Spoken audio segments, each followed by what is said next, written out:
നമ്മൾ എല്ലാവരും സ്നേഹിക്കാനും മറ്റുള്ളവർ നമ്മളെക്കുറിച്ച് നല്ലത് പറയാനും അഭിനന്ദിക്കപ്പെടാനും ആഗ്രഹിക്കുന്നുണ്ട്. അങ്ങനെയില്ലാത്തവരെ ആരും തന്നെ ഇല്ല. എല്ലാവരും സ്നേഹം, പ്രശംസ ഒക്കെ തന്നെയാണ് ആഗ്രഹിക്കുന്നത്. അത് ഇല്ല, അങ്ങനെ അല്ല എന്ന് ആരേലും പറഞ്ഞാൽ അത് ശുദ്ധ നുണയാണ്.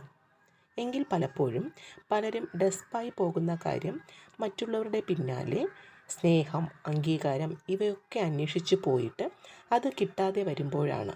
എന്നാൽ നമ്മെ വളർത്തുന്ന ഈ സ്നേഹം, അംഗീകാരം, പ്രശംസ, ഈ വികാരങ്ങൾ അല്ലെങ്കിൽ ഈ കാര്യങ്ങളെല്ലാം തന്നെ നമുക്ക് തന്നെ നൽകാൻ കഴിയും.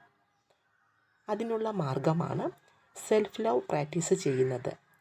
നമ്മൾ സ്വയം നമ്മളെ തന്നെ സ്നേഹിക്കാനും അംഗീകരിക്കാനും പഠിക്കണം. കൊച്ചു കൊച്ചു സമ്മാനങ്ങൾ, ട്രീറ്റ് ഒക്കെ നമ്മൾ നമുക്ക് തന്നെ ചെയ്യാം. അതായത് ഒരു മനോഹരമായൊരു റോസാപ്പൂ വാങ്ങിയിട്ട് സ്വയം സെൽഫിന് തന്നെ കൊടുക്കുക. ഞാൻ ക്ലവറാണ്, അല്ലെങ്കിൽ ഞാൻ സുന്ദരിയാണ്, അല്ലെങ്കിൽ എനിക്ക് നല്ല ക്യാപ്പബിളാണ്, ഞാൻ കഴിവുണ്ട്, ടാലൻ്റാണ്, ബ്രേവാണ്, ഇങ്ങനെയുള്ള പോസിറ്റീവ് വാക്കുകൾ സ്വയം നമ്മളോട് തന്നെ പറയാം. മിറർ നോക്കിയിട്ട് നമുക്ക് നമ്മളെ തന്നെ പുകഴ്ത്തിക്കൊണ്ട് സംസാരിക്കാം.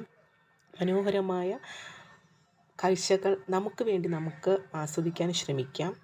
നല്ല ഫുഡ് വാങ്ങി നമ്മൾ ആസ്വദിച്ച് ടേസ്റ്റ് ചെയ്യാം.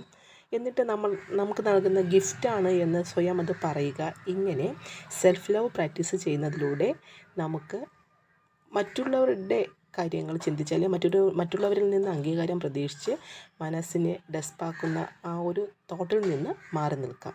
ഏറ്റവും നല്ല മാർഗമെന്ന് പറയുന്നത് നമ്മളെ തന്നെ ടേക്ക് കെയർ ചെയ്യുന്നതാണ്, നമ്മളെ തന്നെ സ്നേഹിക്കുന്നതാണ്. ഇതൊന്ന് പ്രാക്ടീസ് ചെയ്യുക.